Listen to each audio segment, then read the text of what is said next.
জগতের বন্ধুরা রে, ও মুরব্বী বাবা জিরা গো, আমার সম্মানিত মা বোনরা বাড়িতে বসে যারা শুনছেন, বলতেছিলাম কি, আমার রাসূল শুধু দুনিয়াতে রহমত নয়, তিনি কবরে রহমত। কবরে আমার নবীর ছবি আইনা হাজির করা হইব না, শরীরে আমার নবীর কবরে হাজির কইরা প্রশ্ন করা হবে, ওয়ামান হাজার রুজুল, নবীজিরে সশরীরে দেখাইয়া বলা হবে, ওয়ামান হাজার রুজুল বইস্তাফিকুম, তুমি কি চিনতে পারো উনি কে, উনার সম্পর্কে তোমাদের ধারণা কি?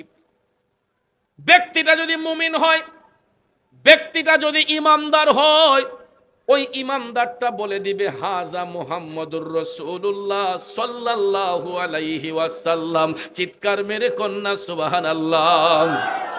কারণ নবী ছাড়া ওই কবরে নাই রে বান্ধব নাই, নবী ছাড়া ওই কবরে নাই রে বান্ধব নাই। হাসরেতে নবী ছাড়া নাই দরদি নাই, হাসরেতে নবী ছাড়া নাই দরদি নাই, নবী ছাড়া ওই কবরে নাই রে বান্ধব নাই। বান্দার জন্য রহমত আমার নবী মুহাম্মদ, দুজাহানে আর কে আছে মোদেরই সম্পদ, ঠিক কিনা কন?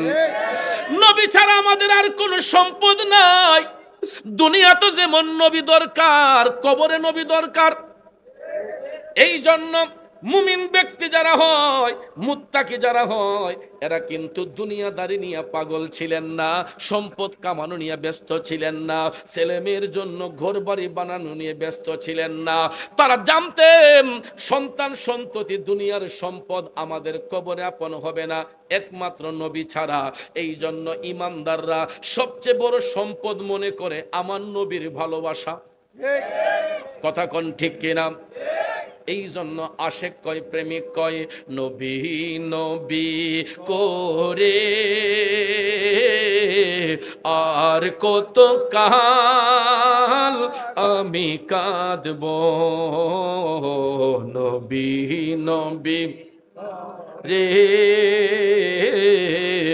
আর কত কাল আমি কাঁদব, আপন নয়নে কবে জানি, আপন নয়নে কবে জানি নূর নবীকে আমি দেখব,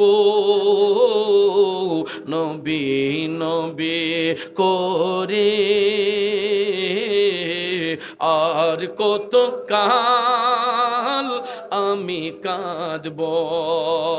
একটা জবান বন্ধ রাখবেন না, চিৎকার মেরে বলি আল্লাহু আকবার। আর একটু মায়ার সুরে বলি ইয়া রাসূলুল্লাহ। বন্ধুরা আমার, বাবাজিরা, ইমানদাররা সবচেয়ে বড় সম্পদ আমার নবীকে মনে করতেন। এই জন্য তারা দুনিয়ার জমিন থেকে নবী নবী কইয়া কান্দা, আখেরাতের প্রথম গাটি কবরের মধ্যে যাইয়া যখন আমার নবীর সশরীরে দেখে ফেলবে, মুমিন ব্যক্তিরা বলে দিবে, হাজা মুহাম্মদুর রাসূলুল্লাহ সাল্লাল্লাহু আলাইহি ওয়াসাল্লাম।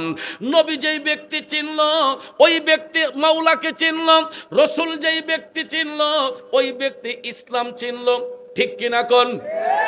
এই জন্য কবি আরো বলেছেন, খারাপ লাগতেছে না, কষ্ট হইতেছে, আল্লাহ মানা নবী মানা নয়, নবী মানলে আল্লাহ মানা হয়, আল্লাহ মানা নবী মানা নয়, নবী মানলে আল্লাহ মানা। বন্ধুরা আমার, এটা কেন? কারণ নবী চিনা মানে আল্লাহ চিনা। নবীকে যে চিনলো সেই ব্যক্তি দ্বীন ইসলাম চিনলো, রাসূলকে যেই ব্যক্তি চিনলো ওই ব্যক্তি আমার আল্লাহর পরিচয় জানলো। এই জন্য নবীকে যেই ব্যক্তি চিনে ফেলবে তার কোনো ঘাটে আর আটকা পড়ে থাকবে না। ওই মুমিন ব্যক্তিরা কবরে যাইয়া যখন আমার নবীরে দেখবে, এরা হাসি মুখে বলে দিবে, হাজা মুহাম্মদুর রাসূলুল্লাহ সাল্লাল্লাহু আলাইহি ওয়াসাল্লাম। আমার নবীরে চিনার সাথে সাথে মুনকার নাকির ফেরেশতা চলে যাবে, তখন ভাইয়ের আমার, আল্লাহ তাআলা আরেক দল রহমতের ফেরেশতা কবরে নিয়োজিত করবে। ওই রহমতের ফেরেশতারা কবরে আইসা ওই মুমিন ব্যক্তির কবরটাকে আর 3.5 হাত রাখে না, এটারে 70 গজ প্রসারিত কইরা এক একজন মুমিনের কবরকে এক একটা নূরের মহল বানায়া দেয়। এই জন্য আপনারা লক্ষ্য করে দেখবেন, বর্তমানে সোশ্যাল মিডিয়াতে এগুলো প্রচার হয়, অনেক আল্লাহর অলিগণের মাজার শরীফের মাটি 20 বছর 30 বছর 40 বছর পরে যখন কবরের মাটিটা ফাঁক হয়, আপনারা দেখবেন কিছু কিছু ভালো মানুষ ইমানদার আল্লাহর অলিদের কবরের মাটিটা সরে গেলে দেখা যায় যেমনের লাশ এমনি আছে, একদম মৃত্যু অবধি পর্যন্ত এই শরীয়তের ঢাকনা আমার আপনার গায়ের মধ্যে থাকে। কিন্তু অন্য কোনো প্রাণীর গায়ে এরকম বস্ত্র থাকে না। হাঁস, মুরগ, গরু, ছাগল, খাসি, ধুম্বা, ভেড়া, যত প্রাণী আছে আপনারা দেখেন, পশু পাখি, কারো গায়ের উপর শরীয়তের ঢাকনা নাই, বস্ত্র নাই, এরা বস্ত্রবিহীন চলে। একমাত্র আদম সন্তানরা, পৃথিবীর শ্রেষ্ঠ জাতি, মানুষ জাতি, বস্ত্র সহকারে চলাফেরা করে। কথা বলেন ঠিক কিনা? এত উত্তম নিয়ামত, এত সুন্দর এহসান আল্লাহ তাআলা আমাদের উপর করেছেন কিসের কারণে? ইল্লা লিয়াবুদুন, যাতে তারা আল্লাহর ইবাদত করে, আল্লাহর বন্দেগী করে। শুধুমাত্র এই একটা কারণে আল্লাহ তাআলা মানুষ জাতিকে শ্রেষ্ঠ জাতিরূপে স্বীকৃতি দিয়েছেন এবং রাহমাতাল লিল আলামিন নবীকে এই মানব রূপে, সূরতে বাশার রূপে আল্লাহ তাআলা পৃথিবীর মধ্যে পাঠিয়েছেন। কথা বলেন ঠিক কিনা? কিন্তু ভাইয়ার আমার, এত উত্তম স্বীকৃতি পাওয়ার পরও কর্ম অনুসারে কেউ মুমিন হয়, কেউ মুনাফিক হয়। কর্ম অনুসারে আমলের কারণে কেউ নেক আমল করে ইমানদার হয়, কেউ বদ আমল করে বেঈমান হয়। কথা কোন ঠিক কিনা? তো ইমানদার হলে আল্লাহর কাছে পুরস্কার আছে না নাই? জাহান্নামী হলে আল্লাহর পক্ষ থেকে আযাব আছে না নাই? আল্লাহ রাব্বুল আলামিন সূরা আনফালের 2 নম্বর আয়াতে পাকে আল্লাহ মুমিনদের কথা আলোচনা করেছেন। বিসমিল্লাহির রহমানির রহিম। ইন্নামাল মুমিনুনা আল্লাযীনা ইযা যুকিরাল্লাহু ওয়াজিলাত কুলুবুহুম। উচ্চস্বরে বলুন আল্লাহু আকবার। আমার ভাইয়েরা, বন্ধুরা, আল্লাহ বলেন নিশ্চয়ই মুমিন ব্যক্তি যারা হয় তাদের সামনে যখন আল্লাহ তাআলার নাম উচ্চারিত হয় তখন মুমিন ব্যক্তিদের অন্তরটা ভীত সন্ত্রস্ত হয়ে যায়। ওয়া ইযা তুলিয়াত আলাইহিম আয়াতুহু যাদাতুহুম ঈমানাও ওয়া আলা রাব্বিহিম ইয়াতাওয়াক্কালুন। আল্লাহ বলেন যখন ওই মুমিনদের সামনে কোরআনের আয়াত তেলাওয়াত করা হয় তাদের ঈমানটা তখন তাজা হয়। পৃথিবীর কোনো পরাশক্তি ওই ঈমানদারদেরকে ধ্বংস করতে পারে না, কারণ ঈমানদাররা সব সময় মাওলা পাকের দিকে ঝুঁকে যায়, আমার আল্লাহর দিকে ঝুঁকে যায়। পৃথিবীর কোনো পরাশক্তি মুমিনদেরকে পাকড়াও করতে পারে না। হাজিরিন, এই হলো আয়াতে পাকের সরল তরজমা।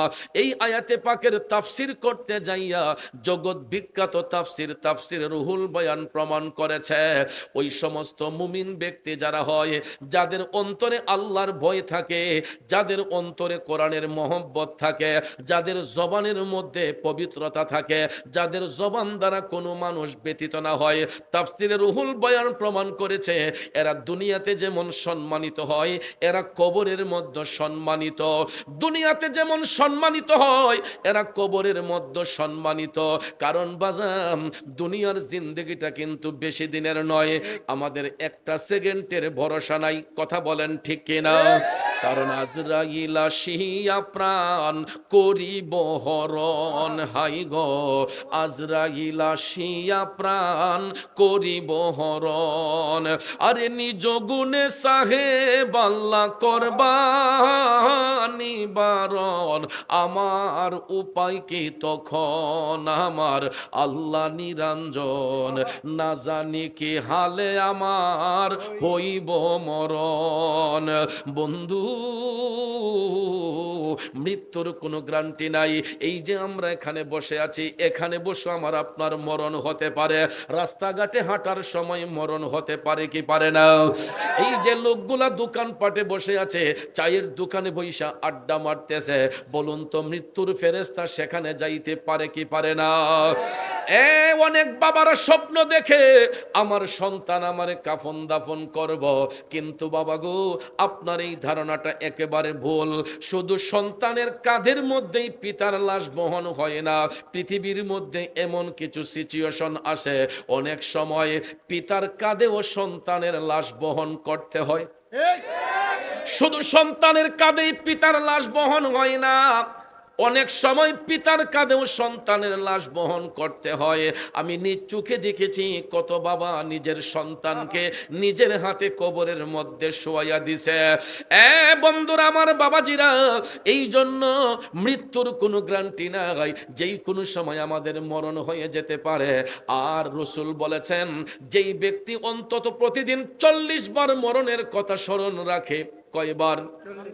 আমার রাসূল বলেন, যেই ব্যক্তি অন্তত দৈনিক 40 বার মরণের কথা স্মরণ রাখে, ওই ব্যক্তির জবান দিয়া কোনোদিন মানুষ কষ্ট পাবে না, ওই ব্যক্তির জবান দ্বারা সমাজে কোনো খারাপ কাজ হবে না, ওই ব্যক্তির ব্যবহার দিয়া ইসলাম বিরোধী কোনো কাজ হবে না। কারণ যার অন্তরে কবরের কথা স্মরণ থাকবে, যার অন্তরে মরণের কথা স্মরণ থাকবে, ওই ব্যক্তি কোনোদিন আমার আল্লাহর ভয় অন্তর থেকে মুছবে না, ওই ব্যক্তির অন্তর থেকে ইশকে মোস্তফার প্রেম কখনো যাবে না। ঠিক কিনা বলেন? এই জন্য কবি বলেছেন, স্মরণ করো মরণ বারে বার, ও মন গুনাহগার, পড়ো দুরূদ নবী মোস্তফার।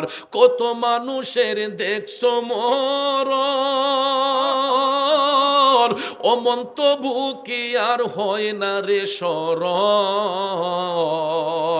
সারতে হবে একদিন তোমারও সংসার, ও মন গুনাহগার, পড়ো দুরূদ নবী মোস্তফার। স্মরণ করো মরণ বারে বার, ও মন গুনাহগার, পড়ো দুরূদ নবী মোস্তফার। কষ্ট হচ্ছে আমার বাবাজিরা, জগতের বন্ধুরা রে, ও মুরব্বী বাবাজিরা গো, আমার সম্মানিত মা বোনরা, বাড়িতে বসে যারা শুনছেন, আমার রাসূল বলেছেন, মৃত্যুর হাত থেকে কেউ বাঁচতে পারবে না, সবার কাছেই মৃত্যুর যন্ত্রণা আসবে। মুমিন হোক মুনাফিক হোক, যেই কোনো মানুষ, তার মধ্যে মৃত্যুর হওয়ার আগে মৃত্যুর যন্ত্রণা আসবে, মরণ হওয়ার আগে আমাদের মধ্যে মরণ যন্ত্রণা আসবে। কিন্তু রাসূল বলেছেন, মৃত্যুর ফেরেশতা মালাকুল মউত আজরাইল এক সুরতে তাদের জান কবজ করতে আসবে না। মুমিনদের কাছে আজরাইলের সুরত থাকবে এক ধরনের, বেঈমান মুনাফিকের কাছে আজরাইলের সুরত থাকবে ভয়ঙ্কর। আমার নবী বলেছেন, যারা মুমিন, যারা মুত্তাকি, ওই ব্যক্তিগুলা যখন দুনিয়ার মায়া ছাড়বে, এরা কবরে যাওয়ার আগে তাদের যখন মৃত্যুর যন্ত্রণা হবে, মালাকুল মউত আজরাইল তাদের জান কবজ করার জন্য যখন আসবে, মৃত্যুর ফেরেশতার পায়ের শব্দ শোনার সাথে সাথে মুমিন ব্যক্তিদের মুখ দিয়া মুস্কি মুস্কি হাসি ফুটবে। কারণ মুমিন ব্যক্তি যারা হয়, এরা দুনিয়ার মায়া বেশি দিন চায় না।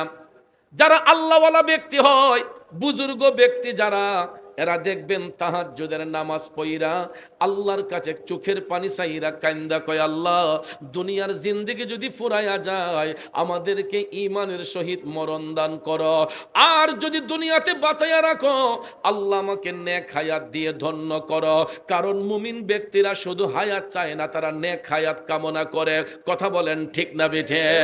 তাহলে বলুন, আমরাও দুনিয়াতে নেক হায়াত চাই না বদ হায়াত চাই? এই জন্য কবি বলেছেন, ঈমানের পথে অবিচল থেকে আমার মরণ যেন হয়। ঠিক কিনা কন?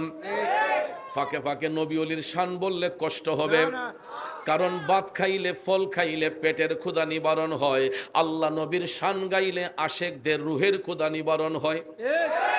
বাজান ভাত ফল ফসারি খাইলে পেটের ক্ষুধা নিবারণ করা যায়, কিন্তু রুহের ক্ষুধা নিবারণ করতে হইলে আল্লাহ নবীর জিকিরের প্রয়োজন আছে না নাই? গভীর মনোযোগ। যেই কথাটা বলেছিলাম, আমার মদিনার কামলিওয়ালা নবী, মায়ার নবী, দয়ার নবী বলেছেন, মৃত্যুর ফেরেশতা মালাকুল মউতের আজরাইলের পায়ের শব্দ শোনার সাথে সাথে মুমিন ব্যক্তিদের মুখ দিয়া তখন মুস্কি মুস্কি হাসি বের হবে।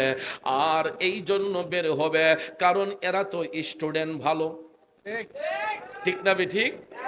কারণ দুনিয়া ছেড়ে তারা যখন আপন দেশে যাবে, আমার রসুল বলেছেন আখিরাতের প্রথম ঘাঁটি হলো কবর। আখিরাতের প্রথম ঘাঁটি কি? আমার নবী কামলিওয়ালা বলেছেন, কবরের ঘাটে যেই ব্যক্তি সহজে পার হইয়া যাবে, অন্য কোনো ঘাটে আর আটকা পড়ে থাকবে না। আর কবরের ঘাটে যেই ব্যক্তি আটকা পড়ে যাবে, একটা ঘাট পার হওয়া তার পক্ষে সম্ভব হবে না। বন্ধুরে, দুনিয়ার জমিনে হয়তো গাদা ছাত্রগুলা নকল কইরা পাস করতে পারে, আরেকজনের পেপার দেখা লেখা হয়তো টাইন্না টুন্না পাস করতে পারে। কবর দেশ এমন একটা দেশ, ওইখানে নকল করার কোনো সুযোগ আছে? ওইখানে নকল করার কোনো সুযোগ নাই। এই জন্য ভাইয়ার আমার যেই কথাটা আমি বললাম, স্টুডেন্ট যদি ভালো হয়, দেখবেন পরীক্ষার হলে তাদের কোনো টেনশন থাকে না। প্রশ্ন যেখান থেকে আসুক উত্তর লিখতে তাদের কোনো সমস্যা হয় না, ঠিক কিনা? আর ছাত্র যদি গাধা হয়, দেখবেন পরীক্ষায় যাওয়ার আগেই তার মাথা গরম হয়ে যায়, কেমনে টাইনা টিন্না ফাঁস করন লাগবো, কথা কোন ঠিক না ঠিক? আর ভালো ছাত্রগুলা দেখবেন পরীক্ষার হলে হাইসা হাইসা যায়, এরা প্রশ্নের অপেক্ষা করে, প্রশ্ন পাওয়ার সাথে সাথেই দেখবেন লেখা শুরু করে দেয়। 1 মিনিট প্রশ্ন দিতে দেরি হলে স্যারের কাছে কমপ্লেন জানায়, স্যার 1 মিনিট দেরি হয়ে গেছে, কথা কোন ঠিক না ঠিক? কারণ ভালো স্টুডেন্ট গুলা এরা সিলেবাস কমপ্লিট করে, এই জন্য প্রশ্ন যেখান থেকে আসুক উত্তর দিতে তাদের কোনো সমস্যা হয় না। সেম থিং মুমিন ব্যক্তিদের বেলায়, কারণ মুমিন ব্যক্তিদের টেনশন থাকে না, এই কারণে এরা সব সময় তাহাজ্জুদের নামাজ পড়ে। কিসের নামাজ? আমরা তো যারা এখানে আইছি সবাই মোটামুটি প্রতি রাতে তাহাজ্জুদ পড়ি। হ্যাঁ? না না না না, যারা আসেনি কেন সবাই তাহাজ্জুদ গুজার। বন্ধুরা আমার, বাবাজিরা, রাগ করবেন না, গুসা নিবেন না। তাহাজ্জুদ পড়ব দূরের কথা, আমরা তো ওয়াক্তের নামাজেই খুঁজে পাওয়া যায় না। আমি চ্যালেঞ্জ করে বলতে পারবো, এখনো যারা আমার মাহফিলের শ্রোতা হয়ে আসছেন, আজকে আপনাদের অর্ধেকেরও বেশি মানুষের এশারের নামাজ কাজা হয়েছে, মাগরিব কাজা হয়েছে, আসর কাজা হয়েছে, জোহর কাজা হয়েছে, ফজর কাজা হয়েছে। একদিন নয়, 2 দিন নয়, দিনের পর দিন যায়, রাতের পর রাত যায়, মাসের পর মাস যায়। আমরা মুয়াজ্জিন সাহেব যদিও বলে হাইয়া আলাস সালাহ, আই মুসল্লি আই নামাজ কে লিয়ে, আসো নামাজের দিকে আসো, মুয়াজ্জিন সাহেব কয় হাইয়া আলাস সালাহ, মুসল্লি ছাত্রীরারে বাঁকা কইরা কয় তাড়াতাড়ি মসজিদের দ্বার থেকে পালা। মুয়াজ্জিন কি পলাইবার কথা বলে না মসজিদে আসার কথা বলে? এ মুসলমান, হাসরের মাঠে কি জবাব দেবেন? হাসরের মাঠে আমার নবীর কোর্টে কি জবাব দিবেন?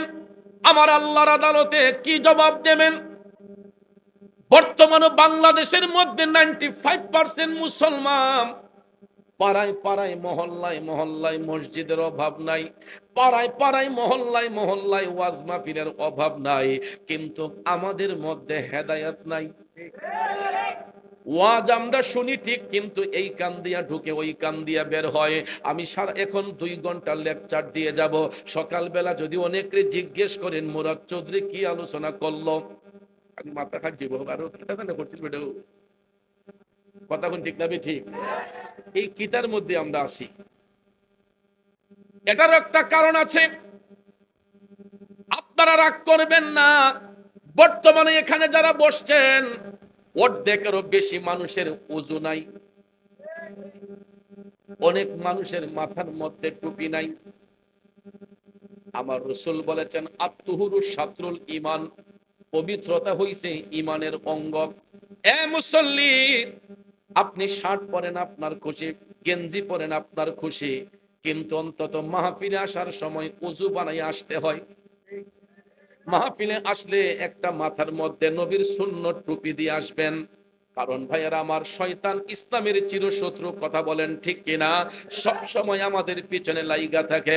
কিন্তু আমাদের মধ্যে যদি পবিত্রতা থাকে, আমাদের মধ্যে যদি স্থিরতা থাকে, ধৈর্য থাকে, বিনয়িতা থাকে, তাইলে বক্তা ওয়াজ কইরাও মজা পাইব, শ্রোতারা ওয়াজ শুননাও মজা পাইব, যদি এখানে পবিত্রতা থাকে। কথা কোন ঠিক কিনা?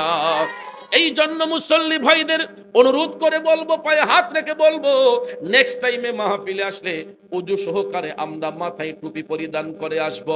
আর সব সময় 5টা ওয়াক্ত নামাজ পড়বেন। যদি আমার নবীরে মহব্বত করে থাকেন, আল্লাহর ভয় যদি অন্তরে থাকে, তাইলে বাজান অন্তরে নবীর মহব্বত রাখবেন। কারণ কবরের মধ্যে যেই দিন চলে যাব, দুনিয়ার কোনো বন্ধু বান্ধব আমার আপনার কবরে যাবে না। ঠিক কিনা বলেন? অথচ দুনিয়ার মধ্যে বন্ধু বান্ধবের অভাব নাই। এই যে গিয়া দেখেন চায়ের দোকানে এক বন্ধু আরেক বন্ধুর আপ্যায়ন করতেছে, এক বন্ধু আরেক বন্ধুরে চা খাওয়াইতেছে, বিস্কিট খাওয়াইতেছে। আমরা এক জায়গা থেকে আরেক জায়গায় সফর করি, কত বন্ধু বান্ধবে আড্ডা দেয়। এই যে আপনারা আমারে মহব্বত কইরা প্রধান অতিথি বানাইছেন, আমারে গদি লাগাল সোফার মধ্যে বসাইছেন, ঘরের ভিতরে নিয়ে আমারে কত সুন্দর করে খাবার দাবার খাওয়াইছেন। মুফতি সাহেব আলোচনা করবে, হোসেন ঘাটের পীর সাহেব আলোচনা করবে। খোদাই না করুক আমি মুরাদ চৌধুরী যদি এখন মারা যাই, আমি মুরাদ চৌধুরীর স্টেজের মধ্যে যদি এখন মারা যাই, আপনারা হয়তো 2 ফোঁটা চোখের পানি ছাইরা আমার জন্য কান্না করবেন। কিন্তু আপনারা কান্না করার সাথে সাথে আগে আমার গায়ের ওড়নাটা সরাইবেন, আমার কোমরের নিচ থেকে গদি লাগাল সোফাটা সরাইবেন। আপনার ঘরে যদি কিছু সময়ের জন্য আমার লাশটা রাখেন গো, আপনারা কিন্তু জাজিমের মধ্যে রাখবেন না, মাথার নিচে কোনো বালিশও দিবেন না। আপনার ঘরের বারান্দার মধ্যে, ফ্লোরের মধ্যে পাতলা একটা চাদর দিয়ে আমার লাশটা ঘুইরা আমার বাড়িতে টেলিফোন দিয়া বলবেন যে আপনাদের মুরাদ চৌধুরীর লাশটা ইসা রিসিভ কইরা নিয়ে যান। আমার স্বজনরা হাউমাউ কইরা কান্দাইব, গাড়ি নিয়ে আসবো। আমার লাশটা যখন আমার বাড়ি স্নানঘাটে নিয়ে যাবে, আমি যে নিজে ঘর বানাইলাম, রুমের মধ্যে বক্স পালং সাজাইলাম, আমি যে ঘরটাকে ডেকোরেশন করলাম, ও বন্ধু, আমার অর্জিত সম্পদ দিয়া আমি এই বাড়ি বানাইলাম, ঘর বানাইলাম। কিন্তু আমি যেই দিন ডেড বডি হয়ে যাব, আমার বাড়িতে যদিও কিছুক্ষণের জন্য লাশটা নেওয়া হয়, আর কিন্তু আমার ঘরে নিয়া মাথার নিচে কোনো শিমুল তলার বালিশ দিবে না, পিঠের নিচে কোনো জাজিম রাখবে না।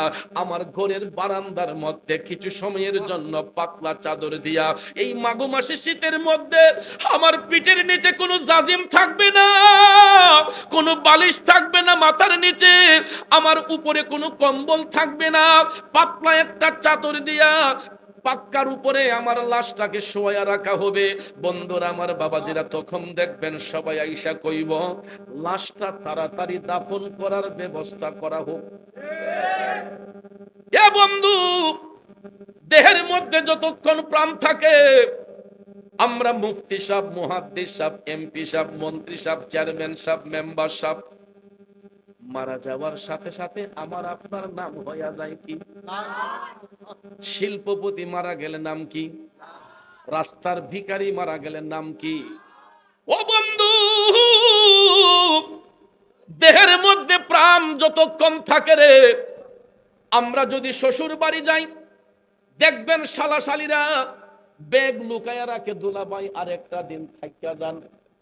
ভাগনা যদি মামার বাড়ি যায়, মামি দেখবেন ভাগনার ব্যাগটা লুকায়া রাখে, ও ভাগনা আর 2টা দিন থাইকা যা। খালার বাড়িতে গেলে খালাম্মা কই, বোনফুত আরেকটা দিন বেড়াইয়া যা। খালা তো ভাই বোন আসতে দেয় না, আরেকটা দিন থাইকা যাও। অথচ দেখেন আমার অর্জিত সম্পদ, আমার নিজের বানানো ঘর, আমার নিজের অর্জিত টাকা দিয়ে আমি ঘর বানাইলাম, অথচ আমার ঘরের মানুষরাই তখন বলবে লাশটা তাড়াতাড়ি দাফন করার ব্যবস্থা কর।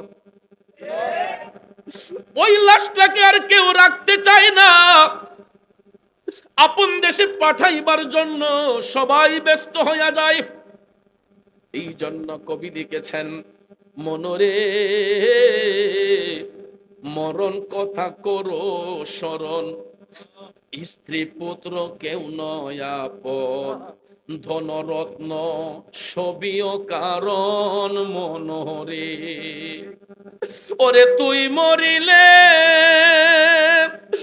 মরিলে সঙ্গের সাথী হইবে না একজন সেগেন কইরে পাগল মন।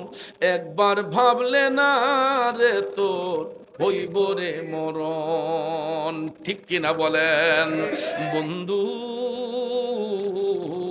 তখন কেউ আর রাখার চেষ্টা করে না। আত্মীয় স্বজন দূরে দূরে যদি কেউ থাকে কয় আইসা জিয়ারত কইরেন, লাশ এত সময় রাখা যাবে না, লাশ এত সময় রাখা যাবে না। ওই বাবার সন্তান যদি বিদেশে থাকে, যদি কয় একটা দিন লাশটা রাইখা দে, আমি টিকিট কাইতে আসতেছি, অনেক সময় স্বজনরা কই ভাই লাভ কি, আয়া তো তোর বাপরে পাবি না, শুধু শুধু আইসা কি করবি, তুই এখান থেকে দোয়া কর লাশ দাফন কইরা ফেলি। তখন ওই লাশের আর কোনো মর্যাদা নাই। সবাই চিন্তা করে তাড়াতাড়ি দাফন কইরা দিলেই আমরা অবসর হইয়া যাই। ভাইয়ের আমার বন্ধুরা আমার, কেন কথাটা বললাম? বান্ধবের অভাব নাই, ভালোবাসার মানুষের অভাব নাই।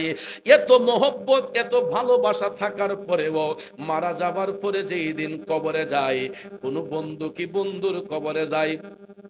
ইভেন স্বামীর কবরে স্ত্রী যায় না, স্ত্রীর কবরে স্বামী যায় না, বাবার কবরে সন্তান যাবে না, সন্তানের কবরে বাবা যাবে না। ওই কবরে যাবেন আমাদের সাথে একজন, কবরে গিয়া পাবেন একজন, তিনি কে?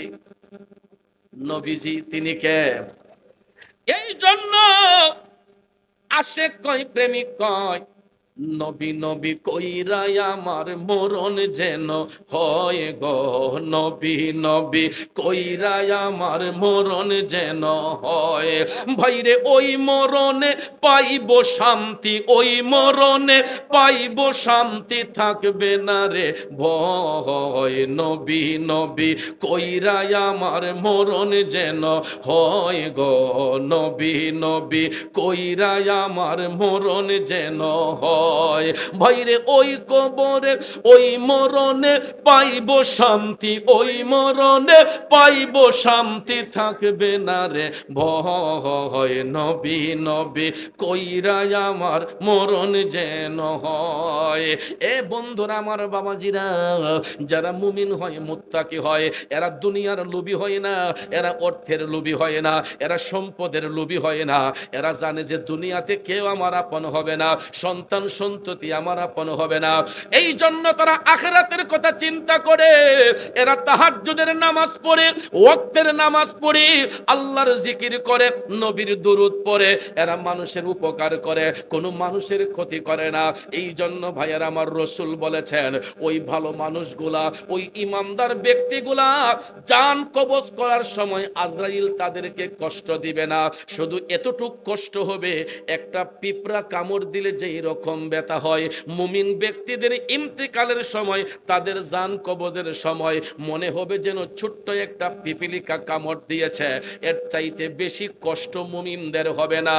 আমার নবী কামলিওয়ালা বলেছেন, ইন্তেকালের পরে ওই চেহারাগুলা নূরান্বিত হইয়া যাবে, আর মুমিনদের চেহারার মধ্যে মুস্কি মুস্কি হাসি ফুটবে। সুবহানাল্লাহ। কিছু কিছু মানুষ মারা যাবার পরে দেখবেন বেটা কালা হইল, তার চেহারাটা জিলজিল করে, নূরান্বিত হইয়া যায়। শ্যামবর্ণ হোক, কালো হোক, ফর্সা হোক, কিছু কিছু মুমিন ব্যক্তি মারা গেলে, ভালো মানুষ মারা গেলে দেখবেন তাদের চেহারার মধ্যে মুস্কি হাসি থাকে, চেহারাটা একদম হলুদের মোড়ার মতো হয়ে যায়, ফর্সা হয়ে যায়। কথা কোন ঠিক না? আমরা তখন রাস্তা দিয়ে হাইটটা কই, লাশ গিয়া দেখিয়া রাস্তা দিয়ে হাইটটা কই, না বা বেটা যেমন বালা আসলা এমন সুন্দর মরণ হইছে, ময়ূরও যেমন আইসা রইছে। আমরা বলি না? যদি আমি আপনি মুখে মুখে বলি, এটা আমার আপনার মুখের কথা না। আমার নবী হাদিস শরীফের মধ্যে বলেছেন, মুমিন ব্যক্তিদের ইন্তেকালের পরে এদের চেহারাটা নূরান্বিত হয়ে যাবে, এদের চেহারার মধ্যে মুস্কি মুস্কি হাসি ফুটবে। কারণ আখিরাতের প্রথম ঘাঁটি হইল কবর। এ বন্ধুরা আমার, বাবাজিরা, আদ-দুনিয়া মাজরাতুল আখিরা, দুনিয়াটা হইছে আখিরাতের পরীক্ষাশালা। এখানের মধ্যে আমরা স্টাডি করব আর আমাদের পরীক্ষার ইন্টারভিউ নেওয়া হবে আখিরাতের প্রথম ঘাট কবরের মধ্যে। সেখানে 3টা প্রশ্নের মাধ্যমে ইন্টারভিউ নেওয়া হবে। কয়টা? এটা আমরা শুনতে শুনতে অভ্যস্ত। জানাজার মাঠে মসজিদের খুতবার আলোচনায় শুনতে শুনতে আমরা অভ্যস্ত হয়ে গেছি। আপনারা বলেন তো কবরের মধ্যে কয়টা প্রশ্নের মাধ্যমে ইন্টারভিউ নেওয়া হবে? এরই মধ্যে একটা প্রশ্ন হবে আমার নবীজিরে নিয়া। রে ভরগাঁওয়ের বাবাজিরা, আমার নবীর কবরের মধ্যে সশরীরে আইনা হাজির করা হইব, এই বিশ্বাস আপনাদের আছে না নাই? আমাদের দেশের মধ্যে কিছু কিছু মৌলানা সাহেবরা কয় না, কবরে নবীজির ছবি আইনা হাজির করা হইব। আবার এই মেসাবরই ফতুয়া দেন ছবি তোলা বলে বেদাত। ঠিক না? ঠিক। এই মুন্সি সাহেবরা ফতুয়া দিয়ে ছবি তোলা বেদাত। এখন তারা বলেন নবীজির ছবি যদি কবরে আইনা হাজির করা হয়, তাইলে এই বেদাতি কামটা কেডায় করলো? নবীজির ছবিটা উঠাইলো কেডায়? যখন দেখলো এটার ধামা চাপা দেওয়া যাবে না, এই কথার মধ্যে কোনো যুক্তিযুক্ত নাই, যুক্তিযৌক্তিকতা নাই, তখন কয় না, রওজা শরীফের সাথে তার কবরের একটা সুড়ঙ্গ করা হইব। ওইখান থেকে বলে নবীরে দেখানো হইব, আর ওই কবর থেকে সুড়ঙ্গ করা হইব মদিনা বরাবর, এখান থেকে বলে দীক্ষা লইব। এরপরও স্বীকার করতে চায় না যে আমার নবী কবরে হাজির হতে পারেন। আপনারা কি বলেন নবী কবরে আসতে পারেন কি পারেন না? এখন যদি কেউ কয় কেন পারেন, উত্তরটা সহজে দিয়া দিবেন। রাসূল হচ্ছেন রাহমাতাল লিল আলামিন। আলামের বহু বচন আলামিন। আলাম দ্বারা একটা জগৎকে বোঝানো হয়, আর আলামিন দ্বারা কুল কায়নাতকে বোঝানো হয়। যেখানে আল্লাহ রাব্বুল আলামিন, সেখানে আমার নবী রাহমাতাল লিল আলামিন। ঠিক কিনা কোন বন্ধুরে? ও বড় গাঁয়ের বাবাজিরা গো, যেখানে আমার আল্লাহর প্রশংসা সেখানে নবীর প্রশংসা। যেখানে আল্লাহ সেখানে নবী, যেখানে আল্লাহ সেখানে নবী। এই জন্য আল্লাহ বলেছেন ওয়া মাইয়ুতির রাসূলা ফাকাদ আতা আল্লাহ, যে আমার রাসূলের আনুগত্য করলো সেই মূলত আমি আল্লাহর আনুগত্য করলো। অপর আয়াতে আল্লাহ বলেছেন আতিউল্লাহ ওয়া আতিউর রাসূল, আমি আল্লাহর ইত্তেবা করো, সাথে সাথে আমার হাবিবের ইত্তেবা করো। এই জন্য বাজান লক্ষ্য করে দেখবেন, যেখানে মক্কা সেখানে মদিনা, যেখানে লা ইলাহা ইল্লাল্লাহ সেখানে মুহাম্মদুর রাসূলুল্লাহ, যেখানে মসজিদ সেখানেই মাদ্রাসা। কথা বলেন ঠিক কিনা? গভীর মনোযোগ। আমার নবী শুধু দুনিয়ার জন্য রহমত নয়, তিনি কবরের রহমত, হাসরের রহমত, মিজানের রহমত, ফুলসিরাতের রহমত। আল্লাহর সৃষ্টি জগতে যতটা জগৎ সমূহ আছে প্রত্যেকটা জগতের জন্য তিনি রহমাতাল লিল আলামিন। কথা বলেন ঠিক না বেঠে? এই জন্য কবি বলেছেন সব নবীদের সেরা নবী, সব নবীদের সেরা নবী, নবীজি আমার। নূরের বাতি দাও জ্বেলে দাও হৃদয়ে আমার, নূরের বাতি দাও জ্বেলে দাও হৃদয়ে আমার। তোমার দয়ার কাঙ্গালামে কান্দে সারা দিবস জামি, তোমার দয়ার কাঙ্গালামে কান্দে সারা দিবস জামি। রোজ হাসরে শাফাআতে, রোজ হাসরে শাফাআতে খুলে দাও দুয়ার, নূরের বাতি দাও জ্বেলে দাও হৃদয়ে আমার। সব নবীদের সেরা নবী, সব নবীদের নবীজি আমার। নূরের বাতি দাও জ্বেলে দাও হৃদয়ে আমার। কষ্ট হচ্ছে আমার বাবাজিরা, জগতের বন্ধুরা রে, ও মুরব্বী বাবা জিনা গো, আমার সম্মানিত মা বোনরা বাড়িতে বসে যারা শুনছেন, বলতেছিলাম কি, আমার রাসূল শুধু দুনিয়াতে রহমত নয়, তিনি কবরে রহমত। কবরে আমার নবীর ছবি আইনা হাজির করা হইব না, শরীরে আমার নবীর কবরে হাজির কইরা প্রশ্ন করা হবে ওয়ামান হাজার রুজুল। নবীজিরে সশরীরে দেখাইয়া বলা হবে ওয়ামান হাজার রুজুল বইস্তাফিকুম, তুমি কি চিনতে পারো উনি কে? উনার সম্পর্কে তোমাদের ধারণা কি? ব্যক্তিটা যদি মুমিন হয়, ব্যক্তিটা যদি ইমানদার হয়, ওই ইমানদারটা বলে দিবে হাজা মুহাম্মদুর রাসূলুল্লাহ সাল্লাল্লাহু আলাইহি ওয়াসাল্লাম। চিৎকার মেরে কন্যা সুবহানাল্লাহ। কারণ নবী ছাড়া ওই কবরে নাই রে বান্ধব নাই, নবী ছাড়া ওই কবরে নাই রে বান্ধব নাই। হাসরেতে নবী ছাড়া নাই দরদি নাই, হাসরেতে নবী ছাড়া নাই দরদি নাই, নবী ছাড়া ওই কবরে নাই রে বান্ধব নাই। বান্দার জন্য রহমত আমার নবী মুহাম্মদ, দুজাহানে আর কে আছে মোদেরই সম্পদ। ঠিক কিনা কন? নবী ছাড়া আমাদের আর কোনো সম্পদ নাই। দুনিয়া তো যেমন নবী দরকার, কবরে নবী দরকার। এই জন্য মুমিন ব্যক্তি যারা হয়, মুত্তাকি যারা হয়, এরা কিন্তু দুনিয়াদারি নিয়ে পাগল ছিলেন না, সম্পদ কামানো নিয়ে ব্যস্ত ছিলেন না, ছেলে মেয়ের জন্য ঘরবাড়ি বানানো নিয়ে ব্যস্ত ছিলেন না। তারা জানতেন সন্তান সন্ততি দুনিয়ার সম্পদ আমাদের কবরে আপন হবে না, একমাত্র নবী ছাড়া। এই জন্য ইমানদাররা সবচেয়ে বড় সম্পদ মনে করে আমার নবীর ভালোবাসা। কথা কোন ঠিক কিনা? এই জন্য আশেক কয়, প্রেমিক কয়, নবী নবী করে আর কত কাল আমি কাঁদব, নবী নবী রে আর কত কাল আমি কাঁদব, আপন নয়নে কবে জানি, আপন নয়নে কবে জানি নূর নবীকে আমি দেখব, নবী নবী করে আর কত কাল আমি কাঁদব। একটা জবানও বন্ধ রাখবেন না, চিৎকার মেরে বলি আল্লাহু আকবার। আর একটু মায়ার সুরে বলি ইয়া রাসূলুল্লাহ।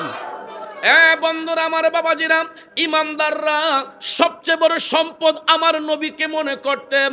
এই জন্য তারা দুনিয়ার জমিন থেকে নবী নবী কইয়া কান্দা আখেরাতের প্রথম গাটি কবরের মধ্যে যাইয়া যখন আমার নবীরে সশরীরে দেখে ফেলবে, মুমিন ব্যক্তিরা বলে দিবে হাজা মুহাম্মদুর রাসূলুল্লাহ সাল্লাল্লাহু আলাইহি ওয়াসাল্লাম। নবী যেই ব্যক্তি চিনল, ওই ব্যক্তি মাওলাকে চিনল, রাসূল যেই ব্যক্তি চিনল, ওই ব্যক্তি ইসলাম চিনল। ঠিক কিনা কোন? এই জন্য কবি আরো বলেছেন, খারাপ লাগতেছে না, কষ্ট হইতেছে? আল্লাহ মানা নবী মানা নয়, নবী মানলে আল্লাহ মানা হয়, আল্লাহ মানা নবী মানা নয়, নবী মানলে আল্লাহ মানা। বন্ধুরা আমার, এটা কেন? কারণ নবী চিনা মানে আল্লাহ চিনা। নবীকে যে চিনল সেই ব্যক্তি দ্বীন ইসলাম চিনল, রসুলকে যেই ব্যক্তি চিনল ওই ব্যক্তি আমার আল্লাহর পরিচয় জানলো। এই জন্য নবীকে যেই ব্যক্তি চিনে ফেলবে তার কোনো ঘাটে আর আটকা পড়ে থাকবে না। ওই মুমিন ব্যক্তিরা কবরে যাইয়া যখন আমার নবীরে দেখবে, এরা হাসি মুখে বলে দিবে হাজা মুহাম্মদুর রাসূলুল্লাহ সাল্লাল্লাহু আলাইহি ওয়াসাল্লাম। আমার নবীরে চিনার সাথে সাথে মুনকার নাকির ফেরেশতা চলে যাবে। তখন ভাইয়ের আমার, আল্লাহ তাআলা আরেক দল রহমতের ফেরেশতা কবরে নিয়োজিত করবে। ওই রহমতের ফেরেশতারা কবরে আইসা ওই মুমিন ব্যক্তির কবরটাকে আর 3.5 হাত রাখে না, এটারে 70 গজ প্রসারিত কইরা এক একজন মুমিনের কবরকে এক একটা নূরের মহল বানায়া দেয়। এই জন্য আপনারা লক্ষ্য করে দেখবেন, বর্তমানে সোশ্যাল মিডিয়াতে এগুলো প্রচার হয়। অনেক আল্লাহর অলিগণের মাজার শরীফের মাটি 20 বছর, 30 বছর, 40 বছর পরে যখন কবরের মাটিটা ফাঁক হয়, আপনারা দেখবেন কিছু কিছু ভালো মানুষ, ইমানদার আল্লাহর অলিদের কবরের মাটিটা সরে গেলে দেখা যায় যেমনের লাশ এমনি আছে, কাফনের কাপড়টা যেমন ছিল তেমনই আছে। বন্ধু, এটা যদি আমরা নিজের চোখে দেখেছি, এটা রাসূল ভবিষ্যৎবাণী করেছেন, মুমিন ব্যক্তিদের দেহটাকে মাটি পর্যন্ত স্পর্শ করে না, মুমিনের দেহটারে মাটি খায় না, বরঞ্চ ওই মুমিন ব্যক্তিদের কবরটাকে আল্লাহ তাআলা 70 গজ প্রসারিত কইরা এক একজন মুমিনের কবরকে আল্লাহ এক একটা নূরের মহল বানাইয়া দেয়। কিন্তু আমাদের দেশে দেখবেন কিছু কিছু মোল্লা মুন্সি সাহেব আছে, আইসা কান্দাইয়া কয়, কবরের আযাব কেমনে সইব, কবরে সাপে কামড়াইব। এ বন্ধু, সবার কবরে তো সাপ আসবে না, সবাইকে কবরে গুরজে মারা হবে না। ইমানদার ব্যক্তি যারা হয়, মুমিন যারা হয়, এদের কবরের মধ্যে সাপ আসবে না, এদেরকে কবরে গুরজে মারবে না, বরঞ্চ ইমানদারদের কবরটাকে আল্লাহ নূরের মহল বানাইয়া দিবে। আযাব হবে, অন্ধকার হবে ওই সমস্ত ব্যক্তিগুলার কবর যারা দুনিয়ার জমিনে চিটারি করছে, বাটফারি করছে, মানুষের হক নষ্ট করছে, যারা ইমানের বিরুদ্ধে চলেছে, বেঈমান মুনাফিকি জিন্দেগি অতিবাহিত করছে। আমার রাসূল ওই সমস্ত জাহান্নামীদের বেলায় বলেছেন, ওই জাহান্নামী ব্যক্তিগুলার কাছে যখন মৃত্যুর যন্ত্রণা আসবে, মৃত্যুর যন্ত্রণা আসার সাথে সাথে মৃত্যুর ফেরেশতা তাদের নিকট পাঠানো হইব। আর ওই জাহান্নামী ব্যক্তিগুলা যখন আজরাইলের পায়ের শব্দ শুনবে, এদের মধ্যে একটা হাঁপানি রোগের মতো শুরু হইয়া যাইব। আপনারা লক্ষ্য করে দেখবেন, কিছু কিছু মানুষের যখন সরকার শুরু হয়, আমরা কি তা কই সকরাত বা সাকারাত, মূল শব্দটা হলো যখন সাকারাত যখন শুরু হয়ে যায়, আপনারা দেখবেন কিছু কিছু মানুষের জোরে জোরে শ্বাস নিঃশ্বাস নেই, একটা হাঁপানি রোগের মতো জোরে জোরে শ্বাস নিঃশ্বাস নেই। তখন আমরা মনে করি যে না, আর মনে বাঁচানো যাইতো না, ঠিক না বিজি?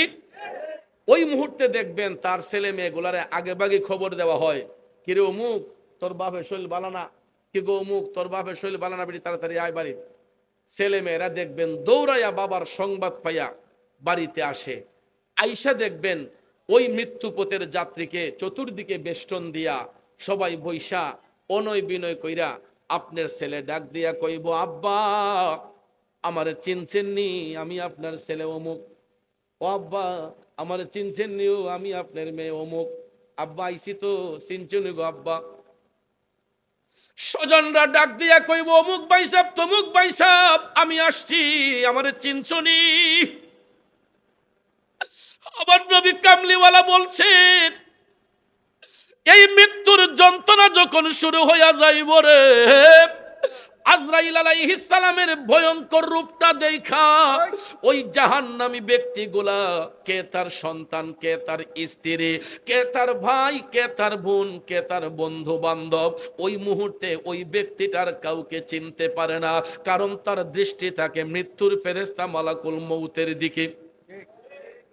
আমরা যতই অনয় বিনয় করে বলি আমার চিনছেন নি আমি অমুক, দেখবেন তখন দুইটা চোখ শুধু বড় বড় কইরা তাকাইয়া উপর দিকে উঠাইয়া রাখে, আমাদের দিকে তাকায় না, কারণ আমাদেরকে চিনার মতো টাইম আর ওই ব্যক্তির কাছে থাকে না। তার মরণ ঘন্টা বাজতেছে, মৃত্যুর ফেরেশতার ভয়ঙ্কর রূপটা দেখা ওই ব্যক্তির মধ্যে একটা হাঁপানি রোগ শুরু হয়ে গেছে। আপনারা দেখবেন আজরাইল আলাইহিস সালাম যখন পায়ের বৃদ্ধাঙ্গুল থেকে টিপ শুরু করে, অনেক সময় দেখবেন কিছু কিছু ব্যক্তি জুর মুখটা খুলে আর বন্ধ করে, আমরা তখন দেখবেন চামিচ দিয়া এক চামিচ কইরা পানি দেওয়া শুরু করি, আছে না? যারা সরকার শুরু হয় ওই শেষবারের মতো পানি দিলাই তো চামিচ দিয়ে দেখবেন সবাই পানি মুখে দেওয়া শুরু করে। আমরা যতই ভালোবাসা দেখাই না কেন, আমরা যতই মোহব্বত দেখাইয়া মুখের মধ্যে পানি দেই না কেন, ওই পানির আশা তো কোন ওই মৃত্যু পথের যাত্রী করে না রে বাজান। ওই মৃত্যু পথের যাত্রী আর ওই পানির আশা করে না, কারণ কয় চামিচ পানি দিতে পারবো, কয়টা টিউবওয়েলের পানি দিতে পারবো, কয়টা পুকুরের পানি দিবেন, কয়টা নদীর পানি তার মুখে দিবেন, কয়টা সমুদ্রের পানি তার মুখে দিবেন। আমার নবী বলছেন ওই মুহূর্তে 7 সমুদ্র 13 নদীর পানিও যদি তার মুখের মধ্যে ঢেলে দেওয়া হয়, ওই ব্যক্তির তৃষ্ণা নিবারণ হবে। সাকারাতের বিছানাতে কি যে যন্ত্রণা, 7 সাগরের পানি দিলেও তৃষ্ণা মিটে না। এ বন্ধুরা আমার, সাত সমুদ্র 13 নদীর পানি দিলেও ওই ব্যক্তির তৃষ্ণা নিবারণ হবে না। এই জন্য আমার রসুল বলেছেন, কে তার সন্তান, কে তার স্ত্রী, কে তার ভাই, কে তার বোন, ওই মৃত্যু পথের যাত্রী আর চিনে না। তখন আজরাইল পায়ের বৃদ্ধাঙ্গুল থেকে টিপতে টিপতে টিপতে টিপতে বুকের উপর যখন দম টানি আসে, এমন ভয়ঙ্কর একটা চিপ দিব রে। আমার নবী কামলিওয়ালা বলেছেন, এই ভয়ঙ্কর চিপে তার গলা দিয়া ঘের ঘের করে একটা শব্দ বের হবে, আর এই ভয়ঙ্কর চিপে আজরাইলের ভয়ঙ্কর থাবায় অনেকের পেশাব পায়খানা বের হয়ে যাবে। আপনারা লক্ষ্য করে দেখবেন, যদি কথা বিশ্বাস না হয়, কোন ব্যক্তি যদি সমাজের মধ্যে দুর্নীতি করে, জুলুম করে, নির্যাতন করে, মানুষরে কষ্ট দেয়, ওই মানুষগুলা মারা যাবার পরে আপনারা জিনেরা লাশ দৌত করে জিজ্ঞেস করে দেখবেন, ইন্তেকালের পরে অনেক মানুষের পায়খানার রাস্তা দিয়ে ময়লা পাওয়া যায়, পেশাবের দুর্গন্ধ লঙ্গিতে পাওয়া যায়। কারণ আজরাইলের ভয়ঙ্কর থাবায় অনেকের পেশাব পায়খানা বের হয়। শুধু সেটা নয়, আমার রসুল বলেছেন, আজরাইল যখন ভয়ঙ্কর চিপ দিবে, অনেক মানুষ চোখটা বন্ধ করার টাইম পর্যন্ত পায় না। দমটা যখন বের হয়, চোখ বন্ধ করার টাইমটাও পাওয়া যায় না। চোখের পলকে আমাদের দেহ থেকে প্রাণটা কেড়ে নিবে। আপনারা দেখবেন অনেক মানুষ মারা যাবার পরেও চোখগুলা খোলা থাকে। এবং রসুল বলেছেন, ওই সমস্ত বেবিচারী জাহান্নামী ব্যক্তিগুলা মারা যাবার পরে তাদের চেহারাটা ভয়ঙ্কর রূপ ধারণ করবে। এদের চেহারাটা দেখলে দুনিয়ার মানুষগুলা ভয় পাবে, কারণ তাদের চেহারাটা কুৎসিত হয়ে যাবে, বিশ্রী হয়ে যাবে। লক্ষ্য করে দেখবেন, কিছু কিছু মানুষ মারা যাবার পরে চেহারাগুলা বিদ্রুপের মতো হয়ে যায়। আমরা লাশ যখন দেখি, দেখা দেখবেন রাস্তাঘাটে হাঁটতে অনেক মানুষে কয়, যেমন জ্বালাইয়া গেছে বা এমন কষ্টে তার দম ঢোকেছে। কয়নি মানুষে, তার যেমন মানুষকে কষ্ট দিছে, আল্লাহ তার এমন আযাবও দিছে, চেহারা দেখলেই বলে লাগতেছে। কারণ দুনিয়ার মানুষের মুখ তো আর কন্ট্রোল রাখা যায় না। যদি আমরা মুখে মুখে বলি, এটা বাজান আমার আপনার মুখের কথা না। আমার রসুল বলেছেন, জাহান্নামী ব্যক্তিগুলা মারা যাবার পরে, জাহান্নামী ব্যক্তিগুলা মারা যাবার পরে এদের চেহারাটা ভয়ঙ্কর রূপ ধারণ করবে। এই জন্য এরা ছাত্র বালা ছিল না, গাদা ছাত্র ছিল। ঠিক না ঠিক? কারণ এরা তো দুনিয়াতেই নবীদের চিনছে না, ইসলাম চিনে নাই, আল্লাহর ভয় অন্তরে রাখে নাই। এই জন্য দুনিয়ার জমিন থেকে এদেরকে যখন কবরের মধ্যে পাঠানো হয়, আখিরাতের প্রথম ঘাটিতে কবরের মধ্যে যায়া ইন্টারভিউ কয়টা প্রশ্নের মাধ্যমে? 3টা। এর মধ্যে একটা হবে আমার নবীকে নিয়া, ওমান হাজার রুজুল ওয়াইসাফিক, ওনাকে চিনতে পারো? তোমার রসুলকে, ওনার সম্পর্কে ধারণা কি? তখন ওই জাহান্নামীরা বলবে লা আদরি। কি বলবে? লা আদরি, আমাদের ধারণা নাই, চিনি না। অথচ দেখেন, আমার নবীরে সশরীরে কবরে হাজির করা হইব। ওই ব্যক্তিগুলা, জাহান্নামীগুলা দুনিয়াতে যেমন নবীরে চিনে নাই, এরা কবরে গিয়া নবীরে দেখকেও বলবে লা আদরি, আমরা চিনি না। তখন ভাইয়ার আমার রসুল বলেছেন, মুনকার নাকির ফেরেশতা চলে যায়। চলে যাবার সাথে সাথে আমার আল্লাহ আরেক দল আযাবের ফেরেশতা কবরের মধ্যে পাঠায়। ওই আযাবের ফেরেশতারা আইসা কবরের দুই পাশের মাটি গোলারে চাপাইতে শুরু করে। দেখবেন ক্লাসের মাইসকানো কুচ্চু রাখিয়া যদি দুই দেখবে সিপ দেন, এটা কি তা হয়? একবার আলগা হয়ে জায়গা, গুরু হয়ে জায়গা। কথা কোন ঠিক না ঠিক? বন্ধুরা আমার, বাবাজিরা, আমার নবী কামলিওয়ালা বলেছেন, আযাবের ফেরেশতা আল্লাহ তাআলা কবরের মধ্যে পাঠাইয়া দেয়। ওই ফেরেশতারা আইসা ওই জাহান্নামীর কবরের দুই পাশের মাটিগুলাকে চাপাইতে থাকে। চাপাইতে চাপাইতে চাপাইতে ওই জাহান্নামী ব্যক্তির বডির মধ্যে আইনা, দুই পাশের মাটি আইনা আপনারা দেখবেন লেদ মেশিনের মধ্যে দেখবেন কোনো পার্স যদি ছুটাইতে হয়, এটার মধ্যে প্রেসার দেয়, চাপ দেয়, দিলে পরে দেখবেন প্রেসারে এটা অটোমেটিকলি খুইলা যায়, গোড়া হইয়া যায়। ঠিক তদ্রূপভাবে আমার নবী কামলিওয়ালা বলেছেন, ওই জাহান্নামীদের কবরের মধ্যে আযাবের ফেরেশতা আল্লাহ পাঠাইয়া দুই পাশের মাটিগুলারে চাপাইতে শুরু করবে। চাপাইতে চাপাইতে এদের বডির মধ্যে আইনা এমন একটা ভয়ঙ্কর চিপ দিব রে। আমার নবী বলেছেন, ডান পাজরের হাড়গুলা বাম পাজরে যাবে, বাম পাঁজরের হাড়গুলা ডান পাঁজরে যাবে, মুরগের হাড্ডিতে কামড় দিলে যেই রকম মরমর করে ভেঙ্গে যায়, জাহান্নামী লোকগুলাকে কবরে রাখলে পরে এদের মাটির চাপে এদের হাড়গুলা মুরগের হাড্ডির মতো মরমর কইরা ভেঙ্গে যাবে। চিল্লায়া বলেন নাউজুবিল্লাহ। এই জন্য কবি বলেছেন, কবরের আযাব কত কঠিন সইতে আমি পারিব না, মৃত্যু যন্ত্রণা কত কঠিন সইতে আমি পারিব না। ও গো দয়াময় হে রহিম, ও গো দয়াময় হে রহিম, চাই শুধু তোমার করুণা। কবরের আযাব কত কঠিন সইতে আমি পারি। সকলে বলি মারহাবা। আমাদের সুজাত ভাই আমাদের মধ্যে আসছেন, আমরা একটা চেয়ার দিয়ে তাহলে ওনাকে আমরা একটু বসার সুযোগ করে দেই। ভাই একটু কষ্ট করে আমার পাশে আসলে ভালো হয়। কবরের আযাব কত কঠিন সইতে আমি পারিব না, মৃত্যু যন্ত্রণা কত কঠিন সইতে আমি পারিব না। সকলে বলি মারহাবা। ভাইয়ের আমার, খুব গুরুত্বপূর্ণ আলোচনায় আমরা ছিলাম। তো জাহান্নামী ব্যক্তিগুলাকে কবরে রাখলে পরে দুই পাশের মাটি দিয়ে ফেরেশতারা চাপ দিবে, তাদের দেহের হাড়গুলা মুরগের হাড্ডির মতো মরমর করে ভেঙ্গে যাবে। জোরে বলেন নাউজুবিল্লাহ। তাহলে আমার রসুল বলেছেন, তখন এই মাটির চাপ দেওয়ার সাথে সাথে জাহান্নামীদের দেহটা এরা মাটির চাপে গুঁড়ো হয়ে যাবে এবং তাদের রুহুটাকে আমার আল্লাহ জাহান্নামে নিক্ষিপ্ত করবে। আর জাহান্নাম সম্পর্কে রসুল বলেছেন, জাহান্নামের চিত্রটা হলো অন্ধকার। জাহান্নামের চিত্র কি? অন্ধকার। জাহান্নামে অন্ধকারাচ্ছন্ন জায়গা, আর জান্নাতের মধ্যে হলো আলোকময় জায়গা। তো বলুন, আমরা কি আলোকিত জায়গায় থাকতে চাই নাকি অন্ধকারে থাকতে চাই? এই যে আমরা এখন আলোকিত একটা স্থানে বসেছি, নবীর বেহেশতের বাগানে বসেছি, যদি ডায়নামা না থাকে, বাতি যদি না থাকে, এই প্যান্ডেলের কোনো মূল্য আছে? তাহলে প্যান্ডেলটাকে সৌন্দর্য করতে হলে, এটার সৌন্দর্য বৃদ্ধি করতে হলে বাতির প্রয়োজন আছে। কথা বলেন ঠিক কিনা? ঠিক তদ্রুপ ভাবে আমাদের ইমানদারদের ইমান তাজা হয় হুব্বে মোস্তফার প্রেম দিয়ে, নবীর আদর্শ দিয়ে। রসুলকে পাঠিয়ে আল্লাহ জগৎকে আলোকিত করেছেন, ঠিক না ঠিক? আর ওই নবীর প্রেমে যারা পাগল থাকবে, নবীর দিনে যারা থাকবে, নবীর পক্ষে যারা থাকবে, এরা জান্নাতের রাস্তা পাবে। আর নবীর বিপক্ষে যারা যাবে, এরা জাহান্নাম অন্ধকারে যাবে। কথা বলেন ঠিক কিনা? তো যাক ভাইয়ের আমার, বন্ধুর আমার, আমি ভাবতেছি যে সুজাত ভাই কোন সময় জানি স্টেজে আইসা পড়েন।